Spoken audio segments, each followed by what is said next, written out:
e que viam lá nas ruas práticas mediúnicas, que aqui seria um fenômeno extraordinário, lá feito como se vende pão na padaria. A maior naturalidade, pessoas médiuns de efeito físico, fazendo cirurgias, curando pessoas de males físicos também, através do magnetismo. Tudo isso é possível, tudo isso está na natureza, tudo isso acontece. Não acontece, não passou a acontecer depois do surgimento do Espiritismo, não. Depois de 1857, não. Tudo isso acontece desde que o mundo é mundo, desde que a humanidade aportou aqui. Isso é natural. Pode não ser nem normal, mas é natural. E acontece com toda a intensidade, em todo o planeta e em todo o universo. Mas isso não caracteriza espiritismo. Quem mexe com esses fenômenos, com essa sensibilidade, não significa que seja espírita. Posso garantir que a maioria dos médiuns existentes no planeta não é espírita. E também posso garantir que a maioria dos verdadeiros espíritas não é médium. Então não tem uma relação de causa e efeito entre uma coisa e outra. Como acreditar em Deus é um ponto de referência comum, mas que faz a diferença e a divergência total da humanidade com as várias doutrinas, as várias teologias e as várias concepções que existem predominantes do planeta. Então não é a crença em Deus que faz espírita, não é a crença em espírito que faz espírita, nem a crença em mediunidade. Então a Valéria perguntou, qual uma característica? Uma característica é perguntar, por exemplo, se o indivíduo por ser médium é espírita. Se eles disserem que é, sai fora, porque ali você não vai aprender nada, ali não tem nada para você aprender.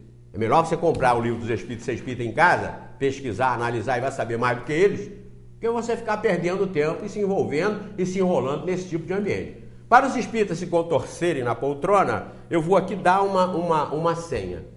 Chegue na porta do centro e perguntem. Um quarto de um determinado indivíduo que tem um crucifixo na cabeceira da cama, que tem na parede ao lado um preguinho onde está de pendurado um terço, que tem do lado da cama uma mesinha onde tem uma imagem de Nossa Senhora. E o indivíduo que dorme ali reza a Ave Maria.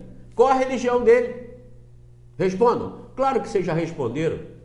Tem um crucifixo em cima da cabeceira da cama. Tem um terço de pendurado no preguinho do lado. Tem uma imagem de Nossa Senhora na mesinha de cabeceira. E o indivíduo que dorme ali reza a Ave Maria, qual a religião dele? Se vocês não responderam católico, vocês estão precisando estudar. Porque é evidente que não tem como errar essa questão. Se fosse uma questão única de vestibular, todos passariam. Cravariam lá, católica, religião católica. Pois bem, esse quarto era do Chico Xavier. Aí os espíritas falam assim, como ele atrapalha o espiritismo, dizendo que o Chico não era espírita. E eu digo daqui com toda a moral, como vocês atrapalham criminosamente o espiritismo, afirmando que ele era espírita. Eu troco a acusação e estou aqui para receber as informações contrárias. E até abrir aqui entre eu e Valéria para um indivíduo que queira vir esclarecer esse crime que nós cometemos, somos acusados. Fala mal do Chico Xavier, nunca falamos. Mentem aqueles que falsamente, criminosamente dizem isso aí nos bastidores da vida. Que o Zé Manel fala mal do Chico. Internautas têm mandado e-mail dizendo que só vê nesses vídeos ódio, rancor, mágoa, isso referindo a mim, não é? Agressividade e falar mal do Chico Xavier. Mentira, mentira. Aqui, este programa, nós nunca falamos mal do Chico Xavier. Nós só esclarecemos que ele não era espírita. Como eu acabei de definir, vocês acabaram de definir, ele era católico. Ele era católico. Mas era um homem de bem? Sim, Irmã Dulce é uma santa. Está sendo aí canonizada pela igreja. Madre Teresa de Calcutá, Prêmio Nobel da Paz, está sendo canonizada pela igreja. Querem mais do que isso? E, no entanto, elas são espíritas porque eram boas? Foram espíritas porque eram boas? O Chico Xavier também. Poderia ser canonizado como católico, que foi. Poderia ser elevado às categorias mais distintas e destacadas da virtude. Nós não estamos negando isso. Mas nós estamos mostrando essa máfia que criaram para estabelecer que ele era espírita só para quê? Vender filme, vender livros, ganhar dinheiro e manter o império. Isso é imoral. É o que nós temos aqui. E eu convido vocês também, queridos, do outro lado aí, do YouTube, do Brasil inteiro, do mundo inteiro, a fazer corrente com isso. Não é me seguir, é seguir a doutrina espírita, que esclarece isso e que tem solução para a humanidade. O Espiritismo é a revelação de Deus para resolver o problema da sociedade humana em geral, universal e não só cristã. Então façam isso por obra e graça da prevalência e do conhecimento da doutrina espírita, das leis de Deus, de um Deus de amor, de um Deus de justiça, de um Deus de perfeição, tudo em grau supremo. E não um Deus vingativo, um Deus que dá para uns e não dá para outros. Façam isso. Então, por isso eu dou essa senha, que eu gostaria que vocês analisassem e divulgassem isso. Aqueles que não conhecem o Espiritismo, que querem um centro para pesquisar, para estudar, e acham que aquele ou aquele outro seja interessante, compareçam lá e vejam. Não precisa nem perguntar se vê o quadro na parede, normalmente tem.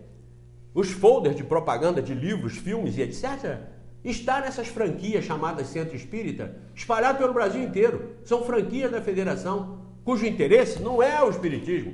Não fizeram um congresso sobre Kardec, não fizeram um congresso sobre reencarnação, não fizeram um congresso sobre mundos habitados, mas fazem congressos de Chico Xavier, congressos das obras que foram psicografadas por espíritos que não participaram da codificação. Será que ninguém percebe isso?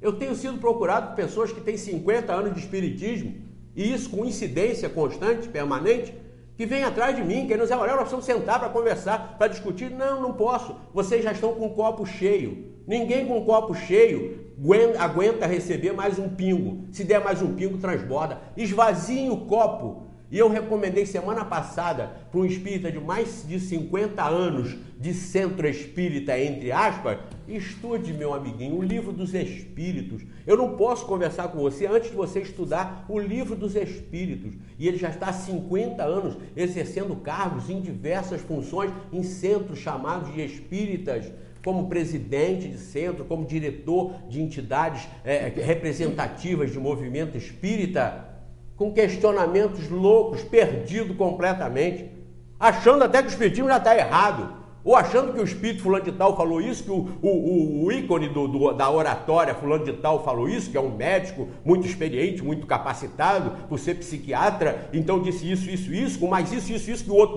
disse, e ele se perde porque eles não conhecem a primariedade, a simplicidade, as 4 operações básicas, como somar, multiplicar, dividir e subtrair, e querem fazer cálculos astronômicos. Não pode, tem que conhecer a estrutura básica. Ser espírita é admitir a doutrina contida no Livro dos Espíritos, é conhecer a supremacia, a inteligência de Deus em todos os setores, é conhecer a alma imortal, de onde vem, o que está fazendo aqui, para onde vai, a reencarnação para essa alma reencarnando em vários mundos, ser perfeita e sempre com a possibilidade infinita da comunicação dessas inteligências. Então, se chegarem num centro espírita e fizerem o teste, Chico Xavier, como eu disse, estava dizendo, se verem o quadro, aqueles folders de Chico Xavier, de Emmanuel, nas paredes, Joana de Ângeles, o pensamento de Joana de Ângeles, esses dias vieram me falar, eu fui convidado para um centro que está fazendo um seminário, um simpósio sobre o pensamento de Joana de Ângeles.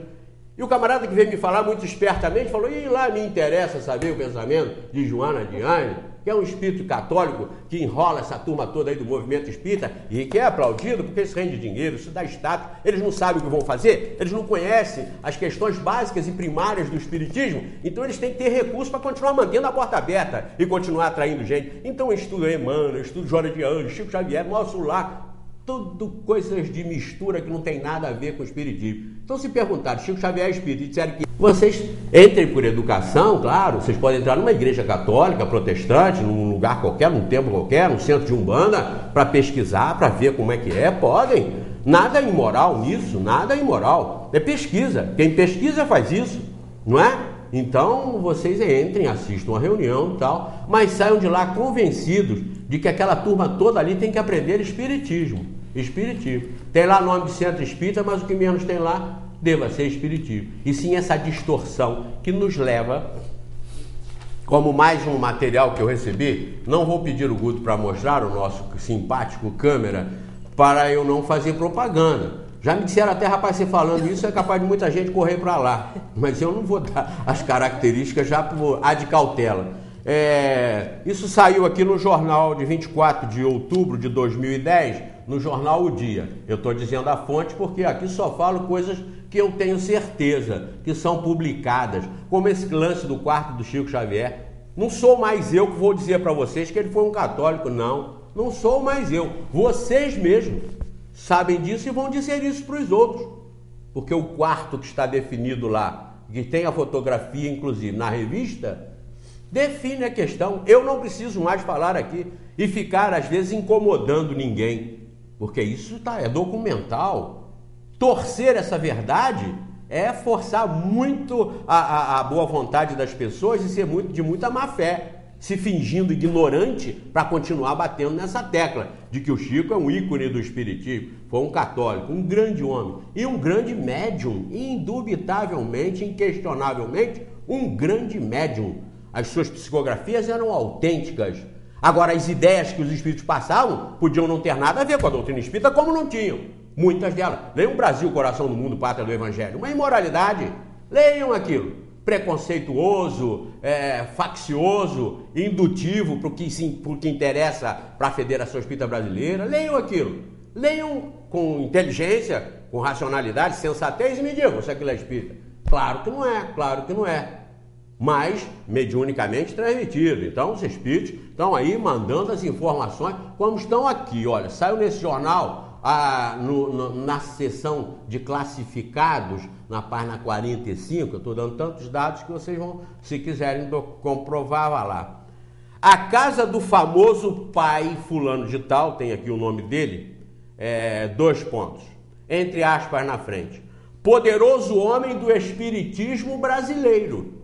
Poderoso homem do espiritismo brasileiro. Eu não posso aceitar isso calado, tendo um programa de televisão, que aliás eu tenho por causa disso, para vir falar para vocês que isso não tem nada a ver com o espiritismo. Não tem nada a ver. E eu pergunto para vocês, que se dizem espíritas, aceitam isso?